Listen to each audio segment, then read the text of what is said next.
Well, number one, thanks for everyone for attending this press conference here today. We'll share some new details that we've been finding out over the last few days since our last press conference here. With me today, I have different representatives here, so you'll be able to ask them questions here, representing the Kansas Forestry Service, Emergency Management, the Sheriff's Department, United Way, and also my fire marshal is here from Hutchinson Fire Department. So when we get done wrapping up my presentation here, we'll open up for questions from the floor. So as of 8 o'clock this morning here, crews continue to make great progress. They are actually working a little over 26 miles of perimeter around this fire.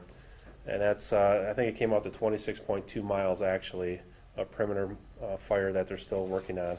We continue to have a few flare-ups due to the heavy timber. The crews reported even finding some tires on fire and some different things. We anticipate that to continue for the next probably few days or even into next week. But we're getting closer to getting this fire closer to 100%. Right now I would say we're roughly around 95% contained. And we'll see what type of moisture we get here today or tonight with the predicted snowfall. And that will definitely have an impact on our progressions. But we continue to monitor around the clock the fire area, and especially the perimeter with the shifting winds that we have here. Also, we've started the investigation here. As reported, a brush fire did start this fire. I'll turn the questions over as we go forward here to Mike Kane on anything else that he can answer. Some things that we cannot answer yet at this time, which you'll find out. You guys were distributed a map. We're going to go through some of that right now with you. Well, a couple things that I want to show you.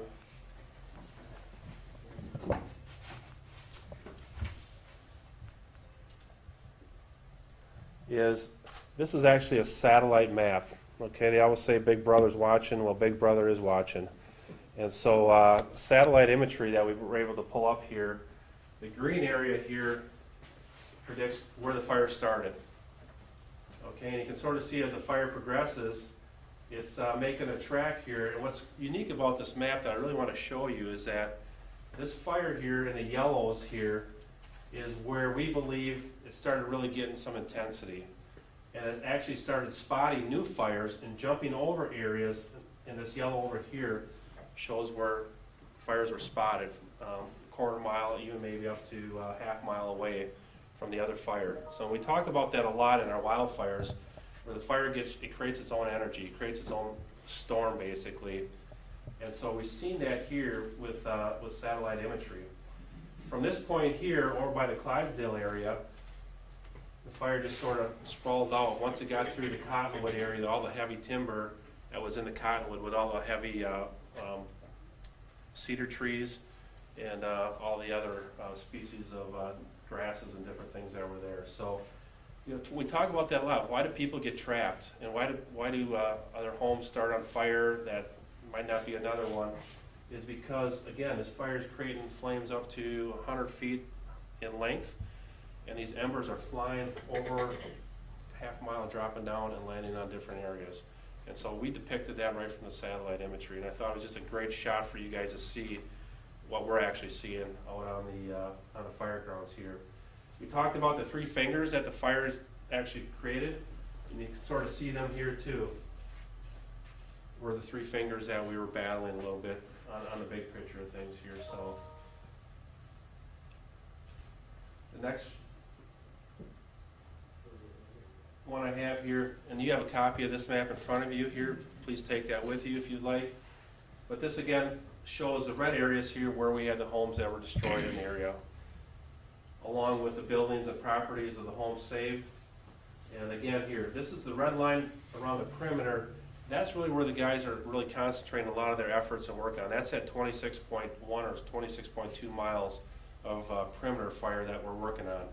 And again, just to emphasize that is the reason we concentrate so much on the perimeter, below that fire line there, that's all native grasses and prairies and pasture grass and heavy timbers too. So we want to make sure that none of the embers in that perimeter come and land in that new adjacent grassland. The property lines, that's sort of self-explanatory, but this is a good representation of what we found and what the firefighters had to deal with and where the homes were destroyed or damaged.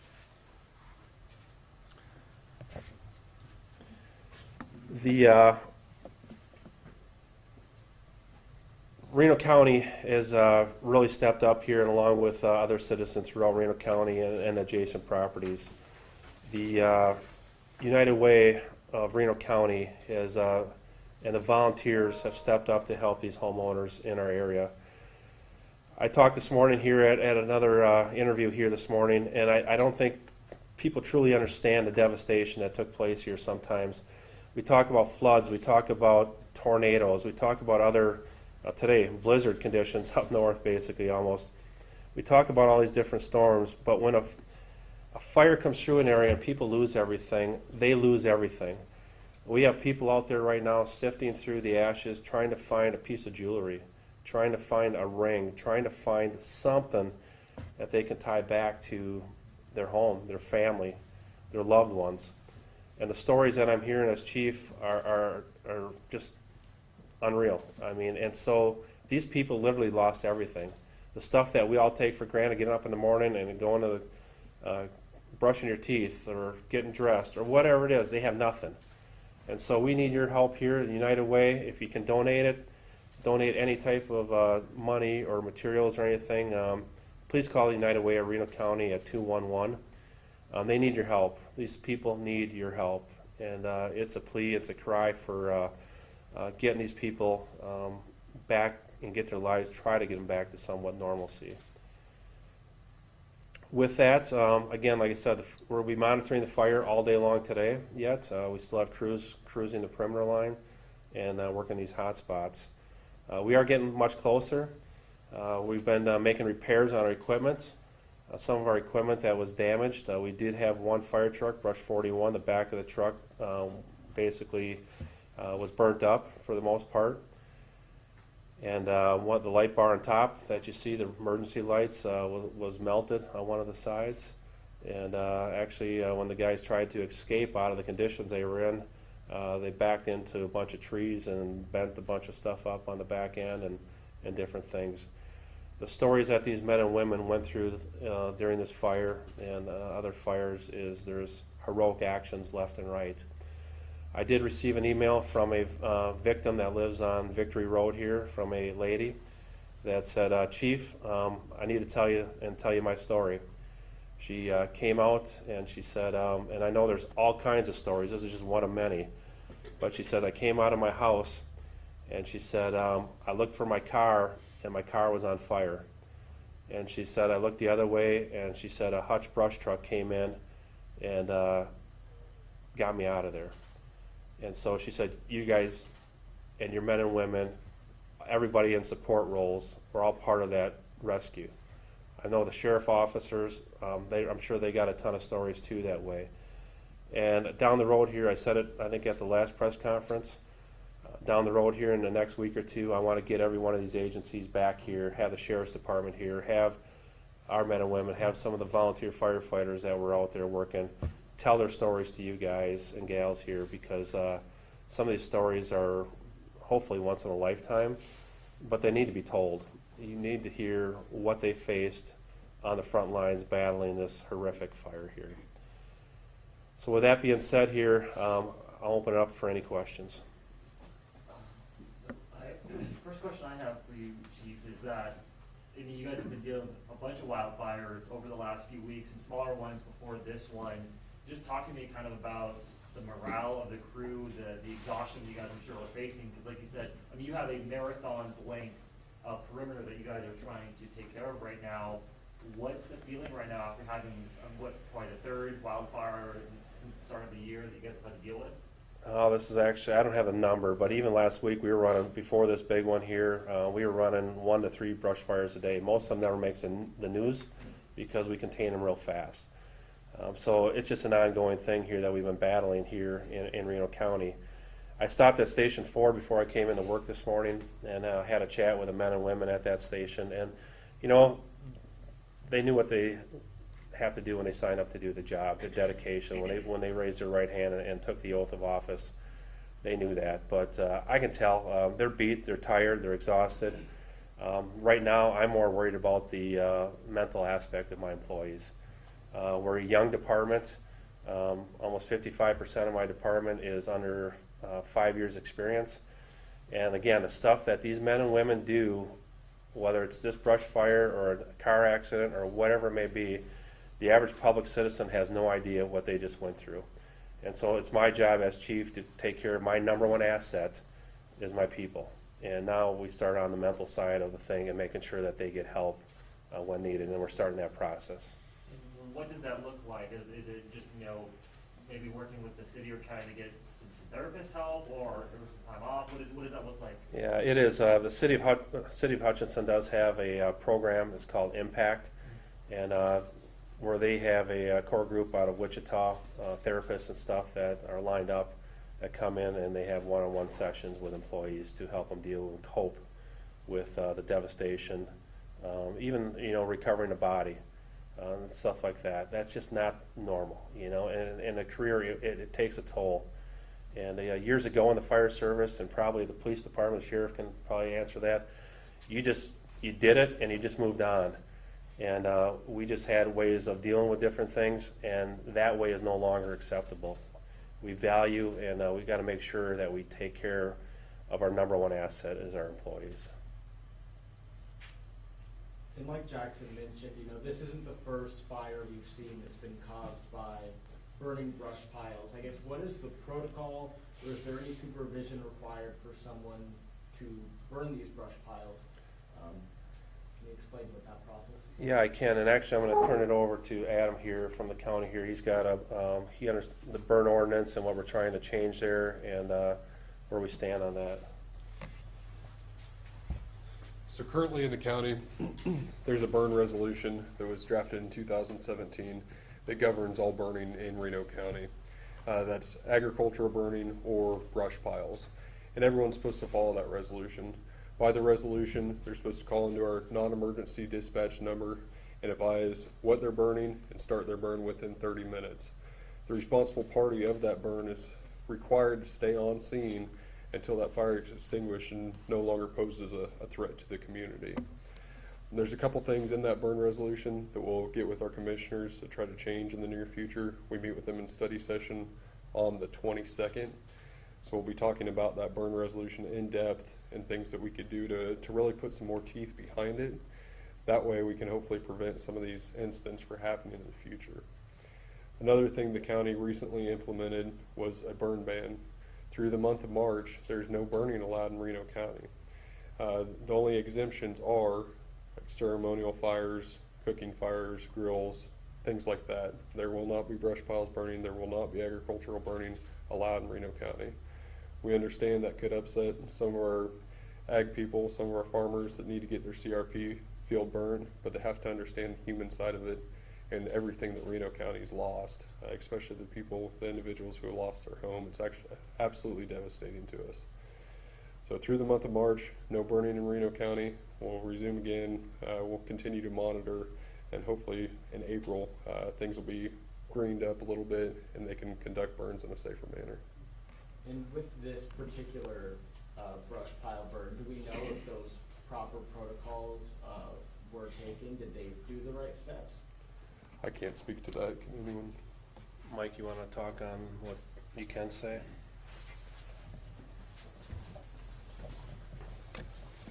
Mike Kane, Fire Marshal, Hutch Fire Department.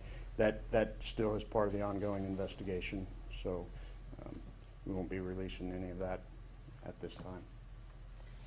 Have you turned any of this information, I know from the fire 2 weeks ago, some of this have been turned over to the Sheriff's Department. Has this been turned over to law enforcement too for their investigation? We're working together, myself and detectives from the Sheriff's Department. We'll compile all the information and take it to the DA. Has anything come about from the fire 2 weeks ago from the entity that may have been responsible for the two fires 2 weeks ago? It has not yet. That's still an ongoing investigation also. So do you think this was a new burn, or was this still from 2 weeks I believe this was still from two weeks ago. On that, back if you remember the 3rd and 4th of February, we had a snow cover. At that time, we had 87 calls throughout the county for controlled burns. 86 of those were for brush piles, and 1 was for trash. People still do that out in the county. That's how they get rid of their trash.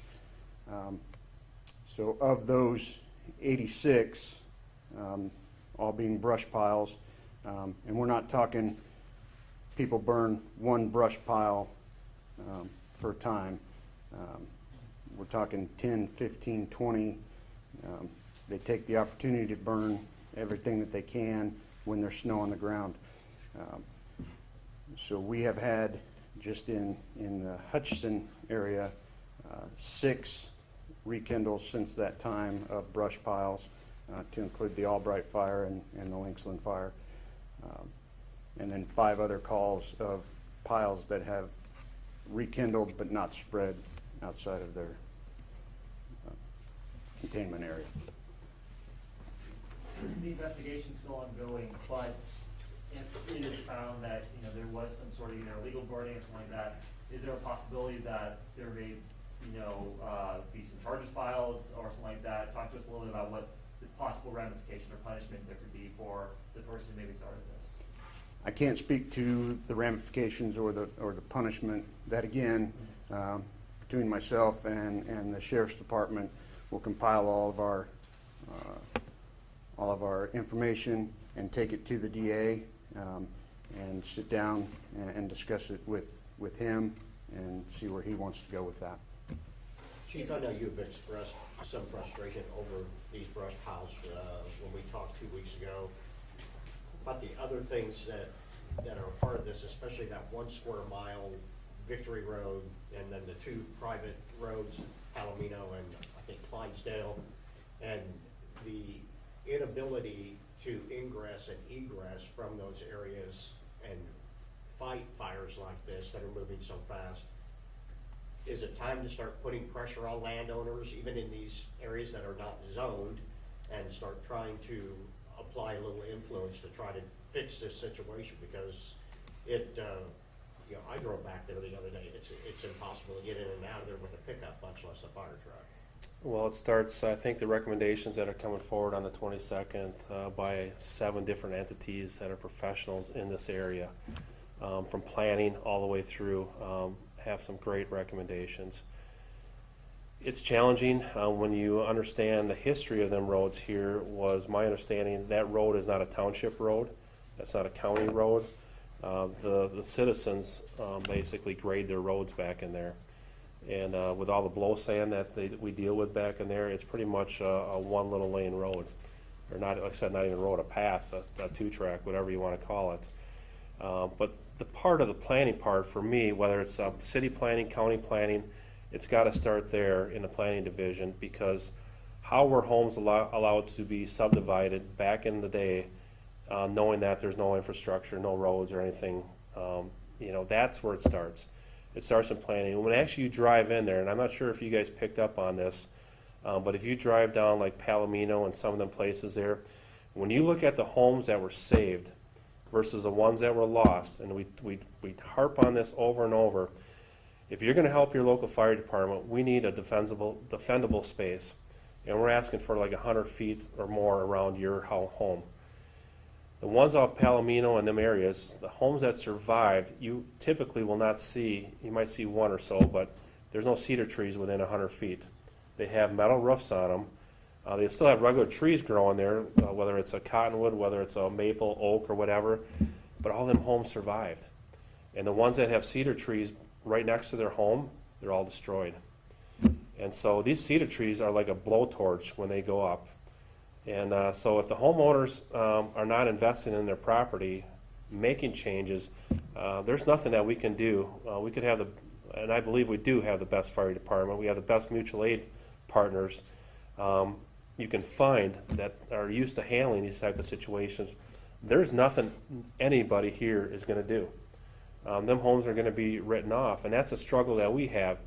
Even with the homes, if we come up on a home and it's just started on fire, there's nothing we're going to do in a 40, 50 mile an hour wind. We have to triage, and we basically write that home off since it started on fire, and we're off to the next one to save it down the road. There's only so many fire trucks. Even with all our mutual aid partners and everything, there's only so many pieces of equipment. And so if our citizens are not going to help us out there and help make defendable space, there's not a lot that we can do as a fire department. On the Albright fire, we saved a place here on Albright fire. Our guys went in and they cut down with chainsaws numerous cedar trees before the fire front hit that place, and basically saved that property, pole shed, and the individual's home. We got done with that night. That individual actually came back and bought the fire department like 20 pizzas, and he was in tears crying, thanking the men and women that saved his home. But we had to get in there before the fire front came down and actually cut down trees to save his place. And sometimes we can do that, and sometimes we can't. Sheriff, would you want to comment on any of the other things here about what Mike just talked about with the charges at all? Or It's pretty much like Mike had stated, you know, a lot of our information we have gathered from the investigation we just can't disclose right now. We have to, you know, meet with Mike, sit down with the district attorney, and then let him make that decision what he wants to do. I know there's a chance that there was just a single entity responsible for the 2 fires 2 weeks ago. Is that same, because they're being contracted out to do this brush pile work and burning, is this connected to that entity, this latest? Yeah, like I was saying, I really can't disclose any of that information right now, sorry.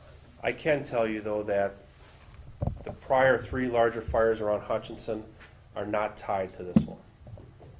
Okay, that's a fair statement, that individual is not tied into this this fire at all. Thank you. And I think we need to clear that individual's name and stuff like that. So, I've got a question for United Way, if you want to go up there. Just simply, now that we've people kind of been able to go back to their properties, and it's been a couple days, they're kind of assessing more of what they lost. What is the most dire things you need? Is it just simply everything, or what's kind of coming more to the forefront now that we've had a couple days? So we're working with partners to get household items, clothes and things like that, excuse me, to these families as they need them. Toiletry items are some things that we've asked for, and the community has come out in droves to help with. But honestly, monetary donation is going to be what goes the farthest for these families. We've spoke with multiple families that didn't have insurance, so they're going to be starting over with nothing. And real quick, can you give us your name and title for us to have? My name is Denise Gilliland, and I'm the Community Impact Coordinator for the United Way of Reno County. I just want to touch on one thing.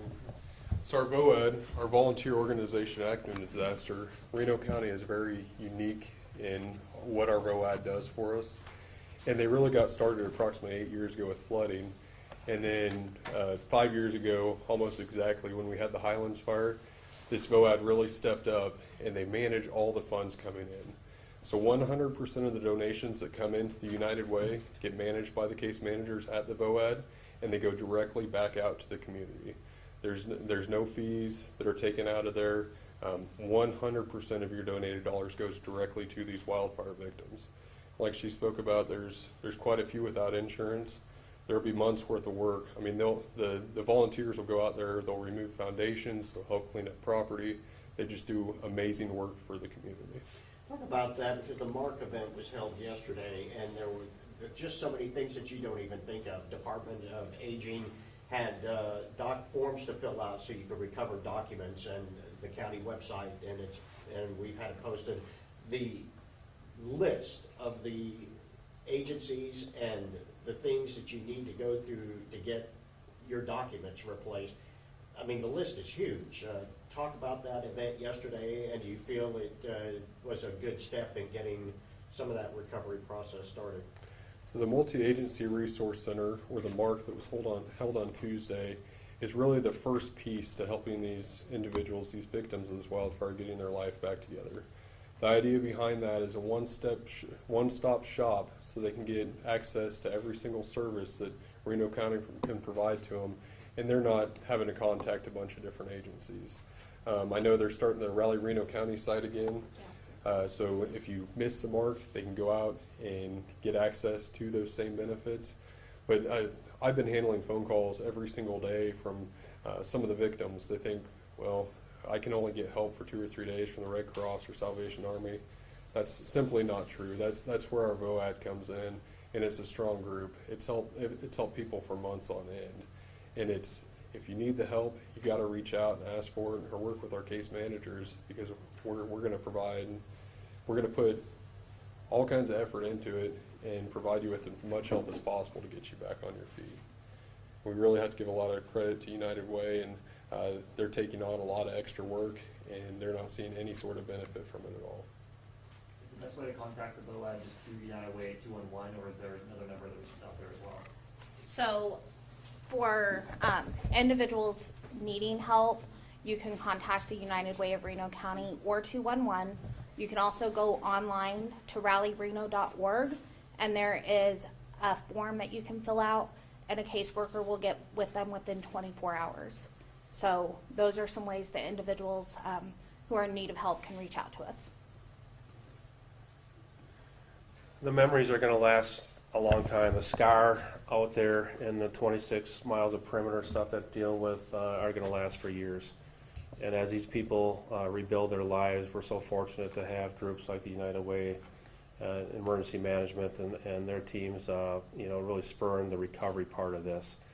That's not seen everywhere either, and it's really unique to have the volunteers step up in Reno County. And bottom line, we need your support. We need to get the message out. We need some dollars to come in. We need to buy some gift cards and et cetera for these individuals to help them get them back on their feet. And so whatever you can do out there, please call 211 or get a hold of the numbers that she just said. I have a question for the guy from the Kansas Forest Service. You've talked, if you could give me your name, please. Yeah, I'm Rodney Redinger, and I'm the Assistant Fire Management Officer of Operations for the Kansas Forest Service. We have talked about this for the last 5 years, since Chief had just gotten here right about the time the Highlands fire had gotten going. Is there coming a time now where it's going to say, look, we have got to rid the area of the nuisance that is a part of this landscape, and that the red cedars, I mean, they're like a glazed stick of dynamite. When the fire hits them, they just explode. Is it time to just make an effort to just rid the area of this and take some very proactive steps to make sure that this kind of stuff just doesn't happen anymore?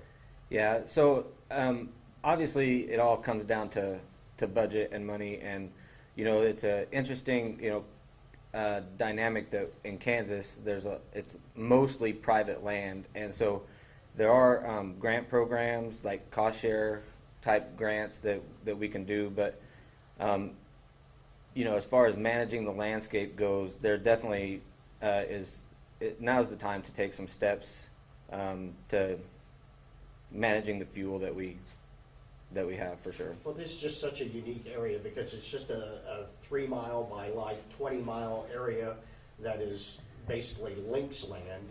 It's not like really anything else in Kansas. It's just a big giant sand dune full of trees that make it difficult for them to fight fires and just add so much more fuel to what's normally just pasture land. Yeah, you're right. It's definitely a unique part of the state, and we've been visiting, like you said, we've been looking at things for the last 5 years. Some of the things that we've been able to do, at least to start with, is with some legislative money that we got, was hire a fuels guy that's his primary focus, is to work with landowners, talk about steps to be taken to manage their land to reduce fuel loading. Thank you. Mm-hmm. One thing I want to expand on that, Rod, is that, and I'm not sure if people truly understand this, is that it's sort of a double-edged sword here, is you have a lot of outfitters in Reno County, and they pay top dollar for deer hunting land. And so a lot of these landowners will get anywhere from $5,000 to $12,000 yearly check to help them pay their taxes, maybe go to Mexico or on a vacation or whatever. And so it's a business. And they want to have this type of terrain to bring their clients in and stuff like that. So a lot of land is leased around the area here too. And so that brings a challenge in itself from that aspect of it. So they're looking for the land, and we're looking to, and I'm not telling everybody to, I want to make it very clear, even on the residential properties, I'm not asking everybody to go in and cut down every single tree. That's not what we're asking. We're asking you to just manage it. You know, if you got 3 trees together, cut 2 out, keep 1 type thing if they're the cedar trees. We're not asking you to totally wipe out your 10, 20 acres of trees. Nobody wants that. Trees are a good thing, but what's going on here, and another thing we really haven't talked about yet in any of the press conferences here, is that people need to understand that these cedar trees, they drink anywhere from 30 to 60 gallons of water per day. Okay, that's a lot of water per tree, as we've been told by the Kansas Forestry Service here on that part of it too. And it's obviously they drink more in the summertime when it's drier compared to the winter. But the point of this whole thing, it dries out the grasses real fast, and it keeps things super dry. And when you talk to some of the other fires that have been in the state of Kansas, specifically out west, where they had some devastating fires, where the fires have gone through, they have actually streams running where they never had running in the last 50 years because the cedars were all burned up now. And so they're seeing some of the benefits. And I do believe there's a map that's going to be presented on the 22nd that takes a look at this area from 50 years ago. 50 years ago, there was almost all pasture land with cattle on it. And we didn't have all these native or invasive species around. And so as more of the land has gone into homeowners, to farmettes, to just hobby farms or whatever we want to call them, it has definitely changed the landscape. And with how fast these cedars grow, it's a never-ending battle. Real quick, just a couple of questions. One is, I know obviously this was a mutual aid situation because it was such a large fire. How many total agencies assisted you all with this? Do you have those numbers? We're still calculating that, and that's a great question too, because actually Rodney here from the Kansas Forestry Service offered up a finance specialist from the Kansas Forestry Service. She's actually working with Becky, my administrative secretary in the back there. Them two are in the same office here, and they're collecting and compiling all the data and the numbers here as we speak to help us get with that FMAG, put in for that FMAG grant down the road here. So this finance specialist, she goes all over. That's what she specializes in, to make sure we get, try to recoup as many costs as we can here. And then lastly, just when is that, you said the 22nd, that meeting, what time, or anything like that? It's at approximately 11 o'clock. It's directly after the Board of County Commissioners scheduled meeting. Their meeting starts at 9, so it's as soon as that gets over. Would you be able to give us any expectations of what to hear for those recommendations at that meeting, or are you guys still working? We have a document we put together and send it to the commission, usually before the study sessions. That stuff will get published. So if you're watching the county website for that study session to come out and the documents be published there. So how far away were these brush piles that ignited this? Was it within that area, or is it? We're not going to get in that. It's an ongoing investigation yet, John. We just wanted to get out to you the call, what started. We know a brush pile started it, but there's so much legwork to do yet. Mike and the deputies and the investigators, detectives are still working. It's something that we have to make sure we have everything covered. And I think you can understand the magnitude of this case, that it's every detail has to be covered.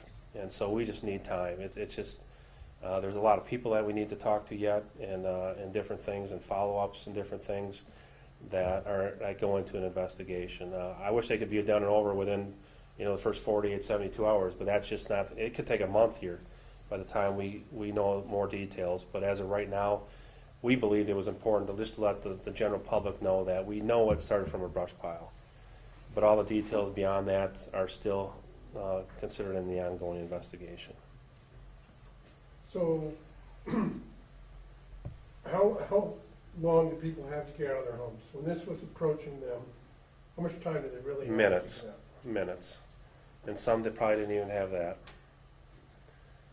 And I think, it's always, I look at if people watch the nightly news and they see the fires in California, and you see both sides of the road on fire, you see the devastation that in Colorado on some of these were wiped off entire communities, burnt up. That's what it was like here. That's how fast these things come through. They have the Santa Ana winds out in California that they deal with a lot. We have the Kansas winds that we deal with. And when we start getting into the 30 mile, 40, 50 mile an hour winds, people just don't have to have the time. They have to have a plan. If you choose to live out in certain areas in rural Kansas, you better have a bag packed and have your possessions all stored up in one bag where you can just basically grab that bag and go. Because there is not much warning. As fast as the Sheriff's Department could get ahead of us evacuating, and if I looked at some of the pictures that their men and women were going through, and again, I'm sure they got some horrendous stories in front of the fire front, basically. It's just incredible what they had to face to try to get people notified in them conditions, and they literally had minutes. Talk about that procedure, because you couldn't obviously go from west to east, get these people, turn around and turn back to the west. I mean, That was not an option. Talk about the procedures for when you went in there and got people out, I mean, once or at we- least tried to get them out. Why don't you come up to the podium? Once we had the people on scene, it was kind of a scramble. I mean, the units we had available, we just sent them up to those areas where the homes were and just started the evacuations as quick as we could. So where did you take them? Did you go east then, out into the county? Well, it kind and of, try to find a way out? or- off the area of the Palomino area, they started going north, and then just everything went east from there. How many people do you think you got out? I know I seen like 4 different lists of properties, and I know they notified probably 100 at least. I don't know how many, all eventually got out, but they notified at least 100 different places just from the list I saw.